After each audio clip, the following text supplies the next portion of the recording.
ओम शांति। 29 फरवरी 2024। बाबा की महावाक्य। मीठे बच्चे, माया दुश्मन तुम्हारे सामने है, इसलिए अपनी बहुत बहुत संभाल करनी है। अगर चलते चलते माया में फंस गए तो अपनी तकदीर को लकीर लगा देंगे। प्रश्न: तुम राजयोगी बच्चों का मुख्य कर्तव्य क्या है? उत्तर: पढ़ना और पढ़ाना, यही तुम्हारा मुख्य कर्तव्य है। तुम हो ईश्वरीय मत पर, तुम्हें कोई जंगल में नहीं जाना है। घर गृहस्थ में रहते शांति में बैठ बाप को याद करना है। अल्फ और बे, इन्हीं दो शब्दों में तुम्हारी सारी पढ़ाई आ जाती है। ओम शांति। बाप भी ब्रह्मा द्वारा कह सकते हैं कि बच्चों गुड मॉर्निंग, परंतु फिर बच्चों को भी रिस्पॉन्ड देना पड़े। यहाँ है ही बाप और बच्चों का कनेक्शन। नए जो हैं, जब तक पक्के हो जाएं, कुछ न कुछ पूछते रहेंगे। यह तो पढ़ाई है। भगवानुवाच भी लिखा है, भगवान है निराकार। यह बाबा अच्छी रीति पक्का कराते हैं, किसको भी समझाने के लिए, क्योंकि उस तरफ है माया का जोर। यहाँ तो वह बात नहीं है। बाप तो समझते हैं जिन्होंने कल्प पहले वर्षा लिया है, वह आपे ही आ जाएंगे। ऐसे नहीं कि फलाना चला न जाए, इनको पकड़े, चला जाए तो चला जाए। यहाँ तो जीते जी मरने की बात है। बाप एडॉप्ट करते हैं, एडॉप्ट किया ही जाता है कुछ वर्षा देने के लिए। बच्चे माँ बाप के पास आते ही हैं वर्षे की लालच पर। साहूकार का बच्चा कभी गरीब के पास एडॉप्ट होगा क्या? इतना धन दौलत आदि सब छोड़ कैसे जाएंगे? एडॉप्ट करते हैं साहूकार। अभी तुम जानते हो बाबा हमको स्वर्ग की बादशाही देते हैं, क्यों ना उनका बनेंगे। हर एक बात में लालच तो रहती है। जितना बहुत पढ़ेंगे उतनी बड़ी लालच होगी। तुम भी जानते हो बाप ने हमको एडॉप्ट किया है, बेहद का वर्षा देने। बाप भी कहते हैं तुम सबको हम फिर से 5000 वर्ष पहले मुहाफिक एडॉप्ट करते हैं। तुम भी कहते हो बाबा हम आपके हैं। 5000 वर्ष पहले भी आपके बने थे। तुम प्रैक्टिकल में कितने ब्रह्मा कुमार कुमारियां हो। प्रजापिता भी तो नामी ग्रामी है। जब तक शूद्र से ब्राह्मण ना बने तो देवता बन ना सके। तुम बच्चों की बुद्धि में अब यह चक्र फिरता रहता है, हम शूद्र थे, अभी ब्राह्मण बने हैं, फिर देवता बनना है।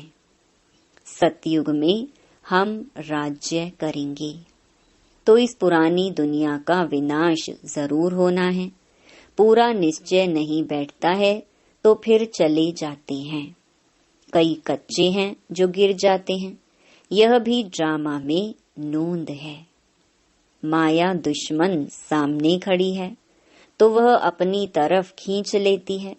बाप घड़ी घड़ी पक्का कराते हैं, माया में फंस नहीं पड़ना, नहीं तो अपनी तकदीर को लकीर लगा देंगे। बाप ही पूछ सकते हैं कि आगे कब मिले हो, और कोई को पूछने का अक्ल आएगा ही नहीं। बाप कहते हैं मुझे भी फिर से गीता सुनाने आना पड़ी, आकर रावण की जेल से छुड़ाना पड़े। बेहद का बाप बेहद की बात समझाते हैं।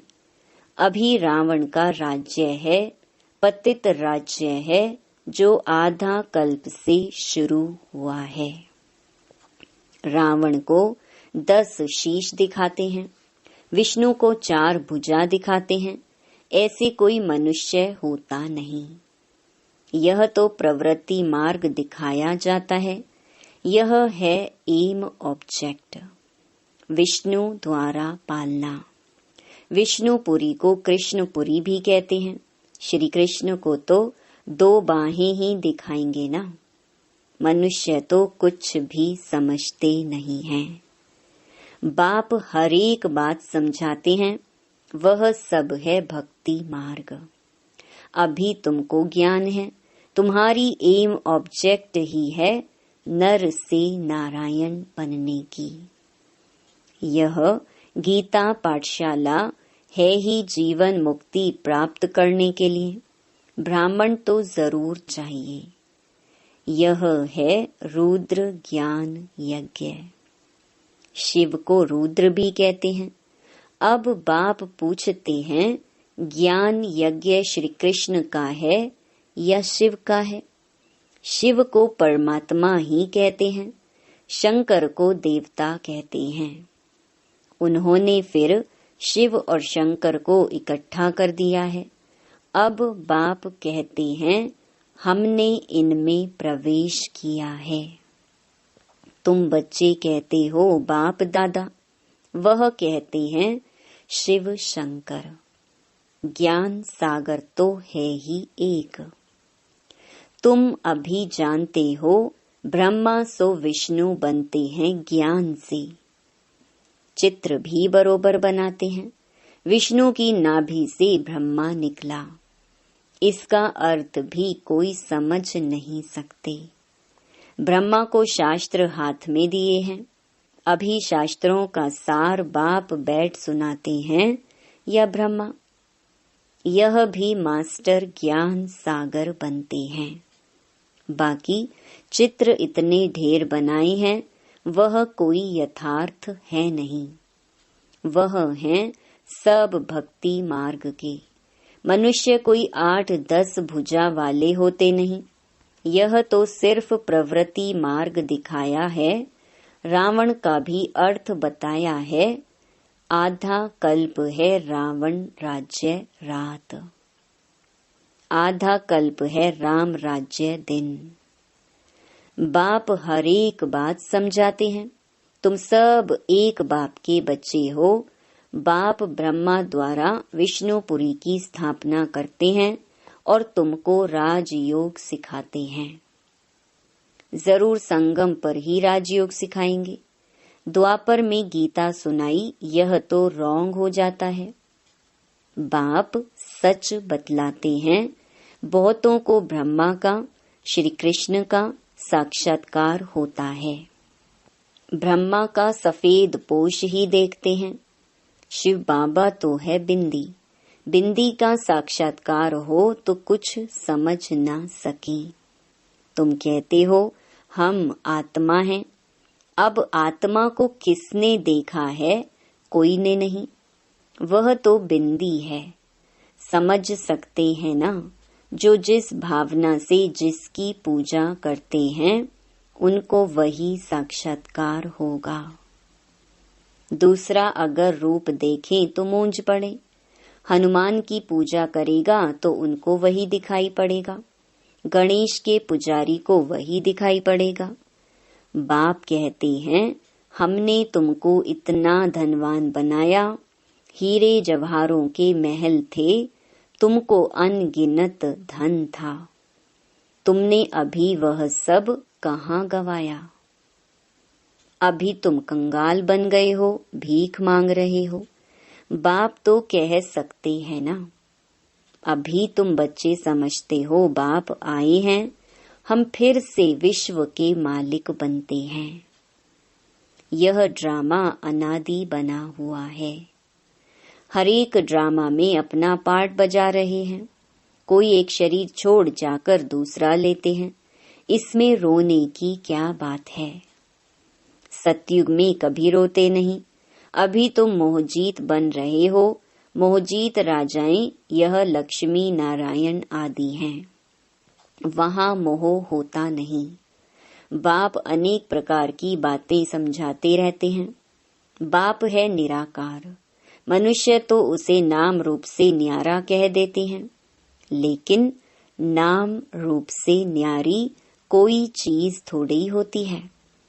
हे भगवान, ओ गॉड फादर कहते हैं ना, तो नाम रूप है ना। लिंग को शिव परमात्मा, शिव बाबा भी कहते हैं। बाबा तो है ना बरोबर। बाबा के जरूर बच्चे भी होंगे। निराकार को निराकार आत्मा ही बाबा कहती है। मंदिर में जाएंगे तो उनको कहेंगे शिव बाबा, फिर घर में आकर बाप को भी कहते हैं बाबा। अर्थ तो समझते नहीं। हम उनको शिव बाबा क्यों कहते हैं? बाप बड़े ते बड़ी पढ़ाई 2 अक्षर में पढ़ाते हैं, अल्फ और बे। अल्फ को याद करो तो बे बादशाही तुम्हारी है। ये बड़ा भारी इम्तिहान है। मनुष्य बड़ा इम्तिहान पास करते हैं तो पहली वाली पढ़ाई कोई याद थोड़ी रहती है। पढ़ते पढ़ते आखिरी तंत सार बुद्धि में आ जाता है। यह भी ऐसे है। तुम पढ़ते आए हो, अंत में फिर बाप कहते हैं मन मना भव, तो देह का अभिमान टूट जाएगा। ये मन मना भव की आदत पड़ी होगी तो पिछाड़ी में भी बाप और वर्षा याद रहेगा। मुख्य है ही यह कितना सहज है। उस पढ़ाई में भी अभी तो पता नहीं क्या क्या पढ़ते हैं। जैसे राजा वैसा वह अपनी रस्म चलाते हैं। आगे मन शेर पाव का हिसाब चलता था, अभी तो किलो आदि क्या क्या निकल पड़ा है। कितने अलग अलग प्रांत हो गए हैं। दिल्ली में जो चीज 1 रुपया शेर, बॉम्बे में मिलेगी 2 रुपया शेर, क्योंकि प्रांत अलग अलग हैं। हर एक समझते हैं हम अपने प्रांत को भूख थोड़े ही मारेंगे। कितने झगड़े आदि होते हैं, कितना रोला है। भारत कितना सॉल्वेंट था, फिर 84 का चक्कर लगाते इनसॉल्वेंट बन पड़ी हैं। कहा जाता है हीरे जैसा जन्म अमोलक, कौड़ी बदले खोया रे। बाप कहते हैं तुम कौड़ियों के पिछाड़ी क्यों मरते हो? अब तो बाप से वर्षा लो, पावन बनो। बुलाते भी हो, हे पतित पावन आओ, पावन बनाओ। तो इससे सिद्ध है पावन थे, अब नहीं है, अभी है ही कलयुग। बाप कहते हैं मैं पावन दुनिया बनाऊंगा तो पतित दुनिया का जरूर विनाश होगा। इसलिए ही यह महाभारत लड़ाई है जो इस रुद्र ज्ञान यज्ञ से प्रज्वलित हुई है। ड्रामा में तो यह विनाश होने की भी नोंद है। पहले पहले तो बाबा को साक्षात्कार हुआ, देखा इतनी बड़ी राजाई मिलती है तो बहुत खुशी होने लगी। फिर विनाश का साक्षात्कार भी कराया। मन मना भव, मध्याजी भव, यह गीता के अक्षर हैं। कोई कोई अक्षर गीता के ठीक हैं। बाप भी कहते हैं तुमको यह ज्ञान सुनाता हूँ, यह फिर प्रलोप हो जाता है। कोई को भी पता नहीं है कि लक्ष्मी नारायण का राज्य था तो और कोई धर्म नहीं था। उस समय जनसंख्या कितनी थोड़ी होगी, अब कितनी है, तो यह चेंज होनी चाहिए। जरूर विनाश भी चाहिए। महाभारत लड़ाई भी है, जरूर भगवान भी होगा। शिव जयंती मनाते हैं तो शिव बाबा ने क्या कर किया वह भी नहीं जानते हैं। अब बाप समझाते हैं गीता से श्री कृष्ण की आत्मा को राजाई मिली। मात पिता कहेंगे गीता को, जिससे तुम फिर देवता बनते हो, इसलिए चित्र में भी दिखाया है, श्री कृष्ण ने गीता नहीं सुनाई। श्री कृष्ण गीता के ज्ञान से राजयोग सीख यह बना, कल फिर श्री कृष्ण होगा। उन्होंने फिर शिव बाबा के बदले श्री कृष्ण का नाम डाल दिया है। तो बाप समझाते हैं, यह तो अपने अंदर पक्का निश्चय कर लो। कोई उल्टी सुलटी बात सुनाकर तुम्हें गिरा ना दे। बहुत बातें पूछते हैं, विकार बिगर सृष्टि कैसे चलेगी, यह कैसे होगा? अरे तुम खुद कहते हो वह वाइसलेस दुनिया थी, संपूर्ण निर्विकारी कहते हो ना, फिर विकार की बात कैसे हो सकती है? अब तुम जानते हो बेहद के बाप से बेहद की बादशाही मिलती है, तो ऐसे बाप को क्यों नहीं याद करेंगे? यह है ही पतित दुनिया। कुंभ के मेले पर कितने लाखों जाते हैं। अब कहते हैं वहां एक नदी गुप्त है। अब नदी गुप्त हो सकती है क्या? यहाँ भी गौमुख बनाया है, कहते हैं गंगा यहाँ आती है। अरे गंगा अपना रास्ता लेकर समुद्र में जाएगी कि यहाँ तुम्हारे पास पहाड़ पर आएगी? भक्ति मार्ग में कितने धक्के हैं।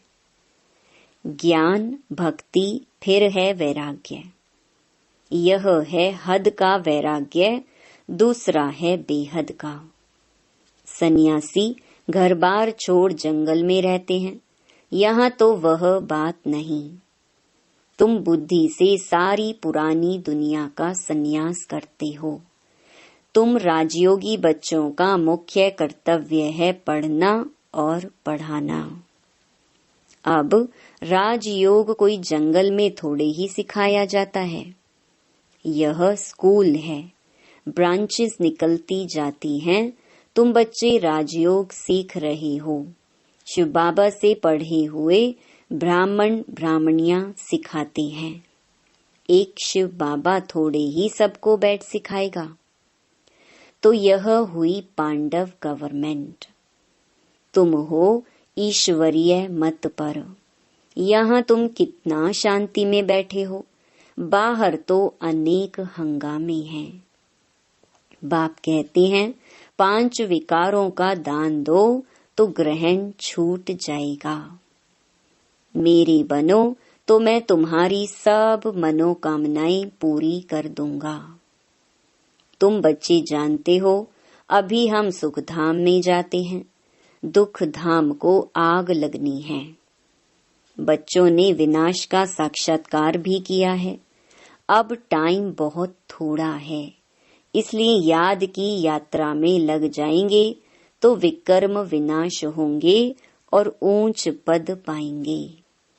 अच्छा, मीठे मीठे सिकिलधे बच्चों प्रति मात पिता बाप दादा का याद प्यार और गुड मॉर्निंग। रूहानी बाप की रूहानी बच्चों को नमस्ते। धारणा के लिए मुख्य सार।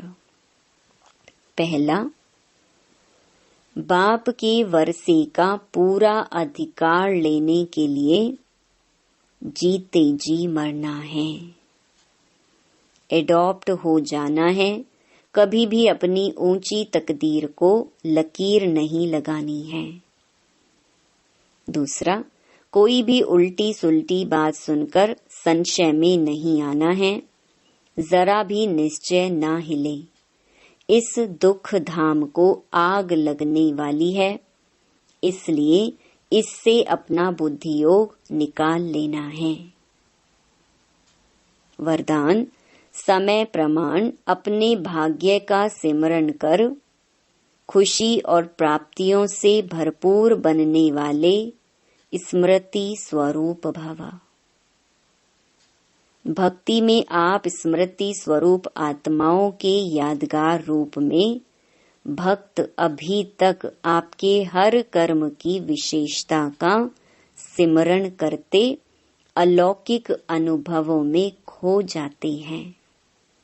तो आपने प्रैक्टिकल जीवन में कितने अनुभव प्राप्त किए होंगे।